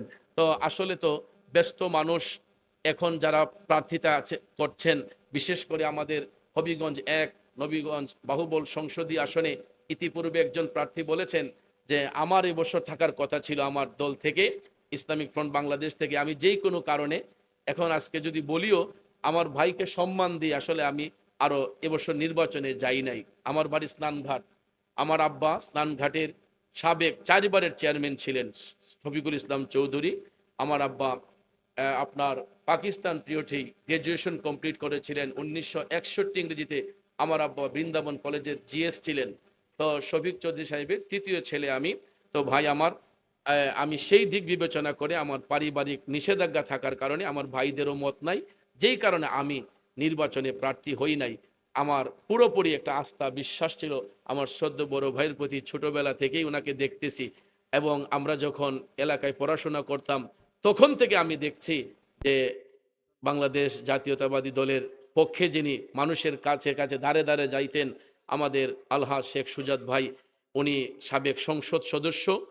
উনি আপনাদের সুখে দুঃখে পাশে থাকতে চেয়েছিলেন সর্বক্ষণ, এখনো আছেন। তো আমি আমার অন্তর থেকে শ্রদ্ধা জানাই, মোবারকবাদ জানাই আমার ভাইকে আজকে সরাসরি পেয়ে। যদিও আমি হবিগঞ্জের সন্তান, হবিগঞ্জের বিভিন্ন এলাকায় আমার প্রোগ্রাম কম থাকে, যেই কারণে অনেক নেতাকর্মীর সাথে আমার সরাসরি কথা হয় না। আমার প্রোগ্রাম বিভিন্ন ডিস্ট্রিক্টে থাকে, বিভিন্ন উপজেলায় জেলায় থাকে। তো আজকে আমি আমার এক এলাকার মধ্যে এসে, আমার এই সংসদীয় আসনে এসে আমি আমার ভাইকে পেয়ে অত্যন্ত আনন্দিত। তো যেহেতু উনি ব্যস্ত মানুষ, ওনার তো আরও অনেক প্রোগ্রাম থাকে, সময়গুলো লিমিটেড সময়। তো এই জন্য ভাই আর আমার, আমি বলবো যে আমার ভাইকে একটু দোয়া চেয়ে নিতে, এরপরে আমরা দোয়া করব, মুনাজাত করব। কষ্ট হবে আপনাদের? আমি নিজে থেকে বলছি, শেখ সুজাত ভাই, যে মিলাদ শরীফ আছে, তাবারুক আছে ইনশাআল্লাহ। আলা নবী, মায়ার নবী, দয়ার নবী বলেছেন, জাহান্নামী ব্যক্তিগুলোকে কবরে রাখার পরে মাটি দিয়ে চাপ দেওয়া হবে, মাটির চাপে তাদের হাড় গোলা মরমর করে ভেঙে যাবে। জোরে কি নাউজুবিল্লাহ বলবেন না? জি। তো যাক, আলহামদুলিল্লাহ, আমরা এমপি ভাইকে বিদায় দিচ্ছি। আল্লাহ যেন ওনার মনের নেক মকসুদ পূর্ণ করেন, সকলে আমিন কল। আর একটু দুরূদ শরীফ, আল্লাহুম্মা সাল্লি আলা সাইয়্যিদিনা মুহাম্মাদ নাবিয়ানা মাওলানা মুহাম্মাদ নাবিয়ানা মাওলানা। তো যাক বাবাজির আমার, তো আমি যে আলোচনা করেছিলাম আসলে অনেক ইম্পর্টেন্ট আলোচনা। থ্যাংক ইউ, মাশাআল্লাহ, মারহাবা। তো আমি যেই কথাটা আপনাদেরকে বলছিলাম যে কবরে মুমিনদের অবস্থা কি হবে আর বেঈমানদের অবস্থা কি হবে, মুমিন এবং মুনাফিকের আলোচনা আজকে আমরা শুনেছিলাম। আমি অধম গুনাহগার চেষ্টা করেছিলাম। তো আসলে আলোচনার ফাঁকে যে কথা বললে আসলে আলোচনার যে ধাঁচ এটা নষ্ট হয়ে যায়, আপনাদের অনেকের আবেগ ইমোশন অন্যদিকে চলে গিয়েছে। তবে পরিশেষে কথা একটাই হবে, আমরা যদি আখেরাতের রাস্তাকে সুন্দর রাখতে হয় তাহলে অবশ্যই নামাজ পড়তে হবে। ঠিক কিনা বলেন? এই যে এত সুন্দর মসজিদ, এটা নির্মাণ করা হলো, কমপ্লিট করা হলো, হওয়ার পরে যদি মুসল্লি মসজিদে না আসে, এই পরিশ্রমের কোনো মানে আছে? পরিশ্রমের কোনো সার্থকতা আছে? তাহলে এই মসজিদ বানানোর পরে তখনই এটা সফলতা হবে, সাকসেস হবে, যখন আমরা এই মসজিদের মুসল্লি হয়ে যাব। ঠিক কিনা বলেন? কারণ ভাইয়ার আমার, আমরা দুনিয়াতে কিছুই আমাদের সঙ্গের সাথী হবে না। আপনারা দেখেন, আজ পর্যন্ত যারা এই দুনিয়াতে ক্ষমতা দেখিয়েছেন, রাজত্ব কায়েম করেছেন, আজকে এই ক্ষমতাধর মানুষগুলা দুনিয়াতে নাই। যাদের একটা আঙ্গুলের ইশারায় এক একটা এলাকা কাঁপছে, এই ক্ষমতাধর ব্যক্তিগুলো আজকে মাটির সাথে মিশে গেছে। তাই কাজেই আমরা সবাই ওই পথের যাত্রী। কথা বলেন ঠিক কিনা? আমরা সবাই ওই পথের যাত্রী। কারণ আজকে এখানে যারা আসছেন, মাহফিল হওয়াতে আমরা খুশি না বেজার? আমরা যতটুক না খুশি, আজকে ওই এলাকার কবরবাসীর রুহু আরো বেশি খুশি। আমাদের অনেকের মা বাবা রুহু সন্তানদের দিকে চাই আছে, কখন আমরা বলবো ওয়াকুর রাব্বির হামহুমা কামা রব্বায়ানি সগীরা। এই শব্দটার অপেক্ষা করতেছে কবরবাসী রুহুরা। আমরা তাদেরকে দেখি না, কিন্তু রুহুগুলো আমাদেরকে দেখতেছে। তাইলে এখানে বাবা হারা এতিম আছেন না? একটু হাতটা তুলে দেখান তো, কার কার বাবা দুনিয়াতে নাই? বাবা নাই কার কার? হাতটা নামান। আমি আপনাদের মতো বাবা হারা এতিম। জানি না আপনারা কয় বছর ধরে বাবারে হারাইছেন, আমি কিন্তু 27 বছরের উপরে এই জবান দিয়া বাবা ডাকতে পারি না। ভরগামের বাবাজিরা, 1 বছর 2 বছর নয়, 27টা বছর আমার মনের ভিতর যে কষ্টের যন্ত্রণাটা, এমন বয়সে বাবারে হারাইলাম, আমি আমার বাবার জানাজার নামাজটা পড়াইতে পারি নাই। বয়সটা কম ছিল, ছোট্ট ছিলাম। কিন্তু বর্তমানে কত শত শত মানুষ মারা যায়, লাশ নিয়ে জানাজার মাঠে ঘন্টার পর ঘন্টা আমার জন্য অপেক্ষা করে। আমার কত মুরিদ সন্তান মারা যায়, ওসিয়ত করে রাখছে, কয় আমার পিসাব না এলে আমার জানাজা দিও না। গত 2-3 সপ্তাহ আগেও আমার একজন মুরিদ মারা গেছে। আমার রাস্তায় যানজটের কারণে যাইতে 20 মিনিট দেরি হয়ে গেছে। জানাজার নির্দিষ্ট টাইম থেকে 20 মিনিট দেরি হয়ে গেছে। আমি যাইয়া দেখি জানাজার মাঠে মুসল্লিরা লাশ নিয়ে আমার জন্য অপেক্ষায় বসে আছে। একটা মানুষেরও তিক্ততা আসে নাই, কষ্ট আসে নাই। কয় হুজুর, আপনার যদি আরো 1 ঘন্টা দেরি হইতো, আমরা 1 ঘন্টা অপেক্ষা করতাম। কত মানুষ ঘন্টার পর ঘন্টা অপেক্ষা করে, আমার কত ভক্ত মুরিদ মারা গেলে আমি জানাজার নামাজের ইমামতি করি। যেই বয়সে বাবারে হারাইলাম, আমি আমার বাবার জানাজার নামাজ পড়াতে পারি নাই। এই যে একটা কষ্ট, এটা মৃত্যুর আগ পর্যন্ত আমার মনে থাকবে। কিন্তু বাজান, সব মাহফিলে গিয়া মুসল্লিদেরকে নিয়ে এখন বাবার জন্য দোয়া করি, আল্লাহ যেন বাবারে জান্নাতবাসী করে। সেই সাথে আমার মতো যারা বাবা হারাই আজকে এতিম হয়েছেন, আল্লাহ যেন প্রত্যেকের বাবার কবরটাকে জান্নাতের বাগান বানিয়ে দেয়। এ বন্ধু, বাবা যদি হারিয়ে যায় তখন বুঝবেন মাথার উপর কেমন বড় একটা ছায়া চলে গেছে। আমরাও ছোট্টবেলা বুঝতাম না, যখন খেলাধুলা করতাম, বাবার হোটেলে খাইতাম, তখন বাবা কি জিনিস আমরা উপলব্ধি করতাম না। এখন হোটেল যখন নিজে চালাই, সংসার যখন এখন নিজে চালাই, এখন তিলে তিলে বুঝতেছি আমার আব্বা যে কত কষ্ট কইরা সংসারটারে চালাইছে। আমাদের এই সমাজের মধ্যে কত পেশার, কত শ্রেণীর বাবা আছে। কেউ আছে কৃষক, দিনমজুর, মুদিমালের ব্যবসায়ী, তরকারি ব্যবসায়ী, বাঁশ ব্যবসায়ী, কাঠ ব্যবসায়ী, রাজমিস্ত্রি, কাঠ মিস্ত্রি, আছে না নাই?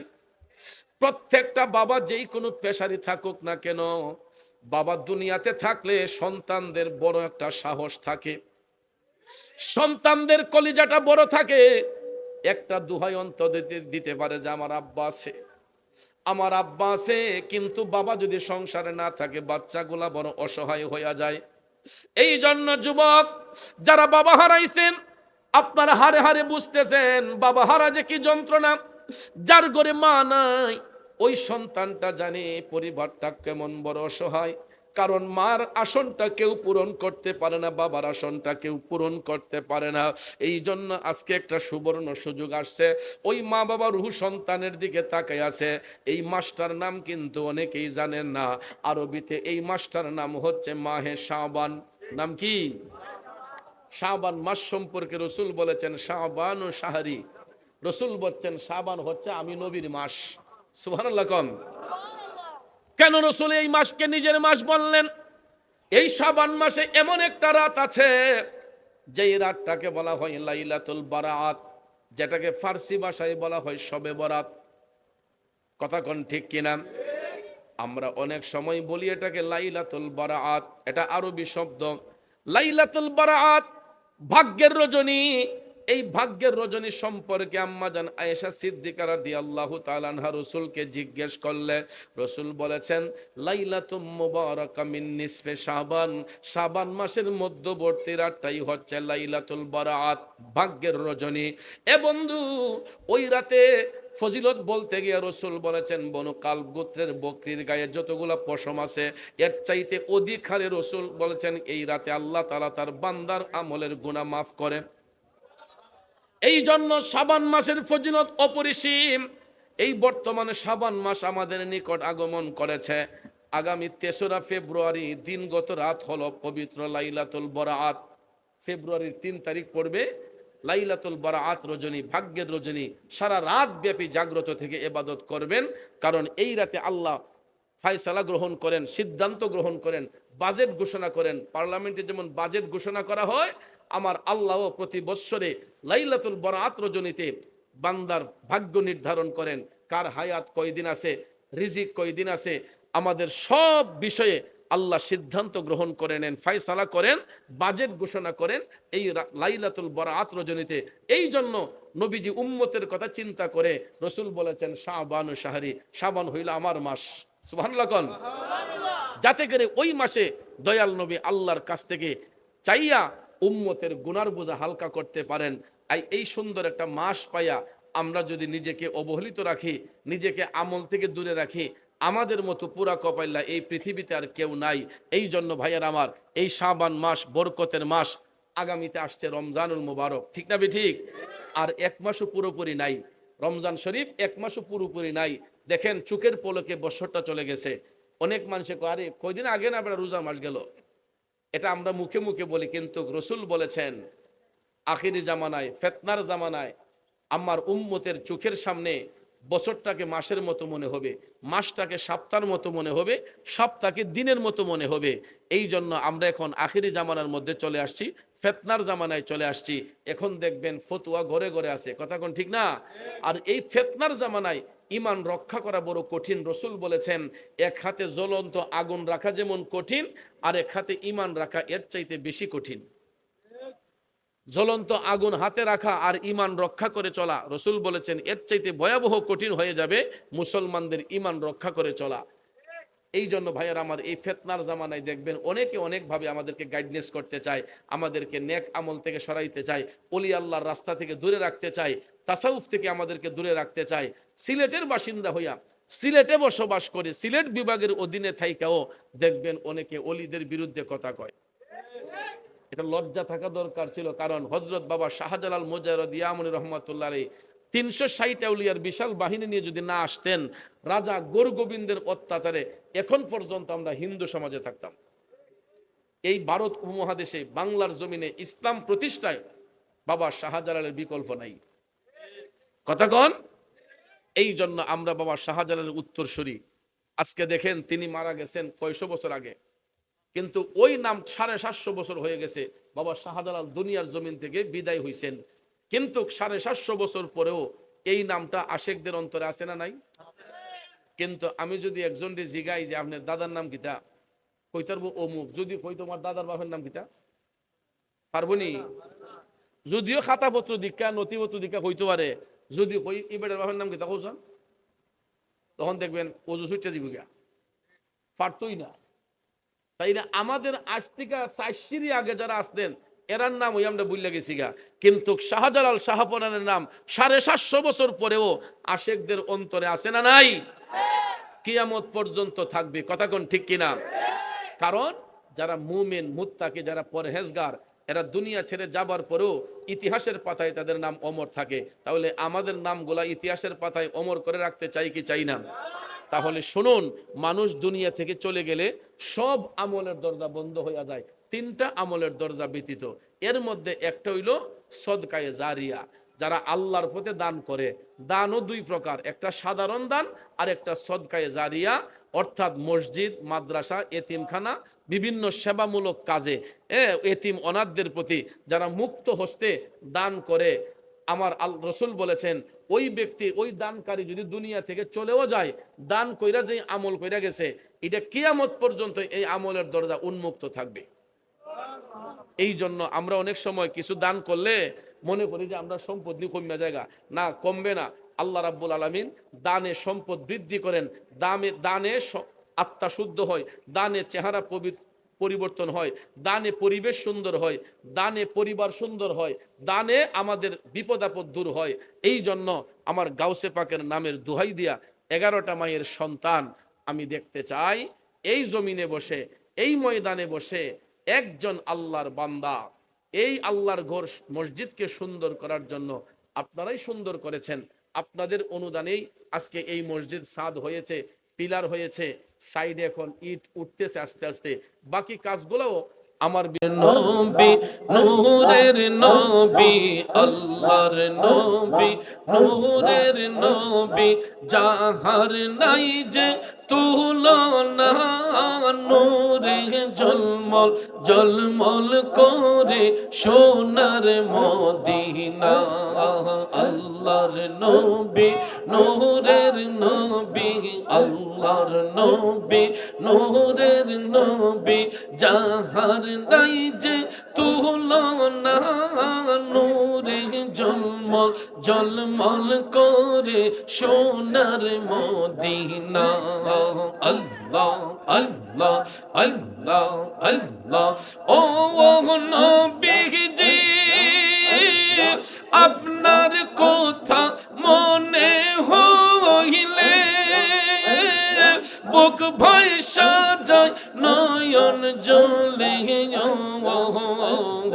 কোথায় গে গেলে পাবো আপনায়, কোথায় গেলে পাবো আপনায়, দাও না একবার বলিয়া নূরে ঝলমল ঝলমল করে সোনার মদিনা। আল্লাহ আল্লাহ আল্লাহ আল্লাহ আল্লাহর নবী নূরের নবী, আল্লাহর নবী নূরের নবী, যাহার নাই যে তুলনা, নূরে ঝলমল ঝলমল করে সোনার মদিনা। মাশাআল্লাহ আল্লাহ আল্লাহ আল্লাহ আল্লাহ। ও নবীজি মদিনা শরীফের মাঝে রিয়াজুল জান্নাত আছে, সেই স্থানে পড়লে নামাজ, সেই স্থানে পড়লে নামাজ, জীবনের গুনাহ থাকে না, নূরে ঝলমল ঝলমল করে সোনার মদিনা।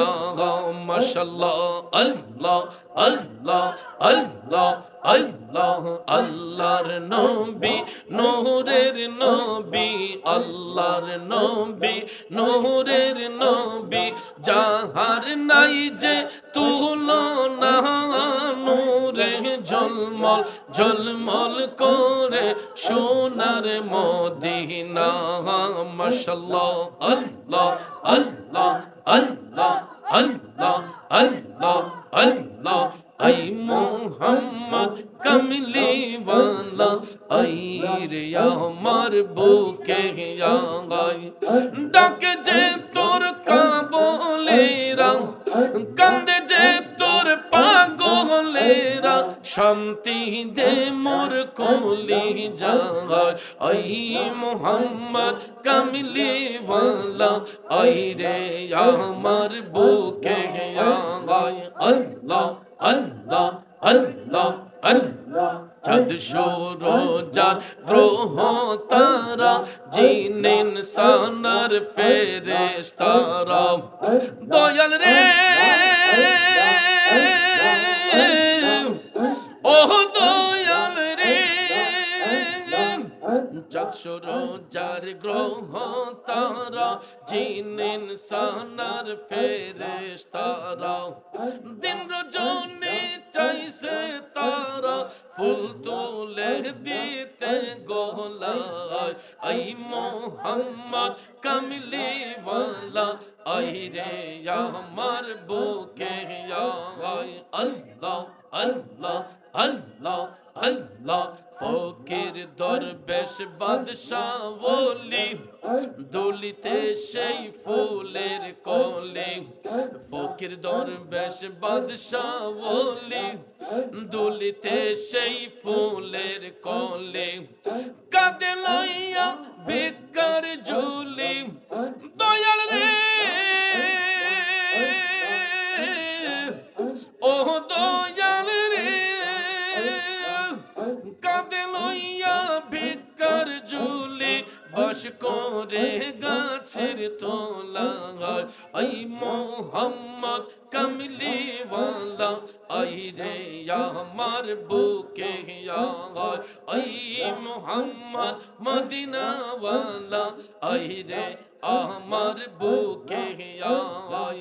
আল্লাহ আল্লাহ আল্লাহ আল্লাহ আল্লাহ আল্লাহ আল্লাহ আল্লাহ আল্লাহ। মুর্শিদ নামে এত মধু, মুর্শিদ নামে এত মধু, খাইলে মধু ফুরায় না, আমার মন হইয়াছে দেওয়ানা। মারহাবা আল্লাহ আল্লাহ আল্লাহ আল্লাহ আল্লাহ। লা ইলাহা ইল্লাল্লাহু মুহাম্মাদুর রাসূলুল্লাহ সাল্লাল্লাহু আলাইহি ওয়াসাল্লাম।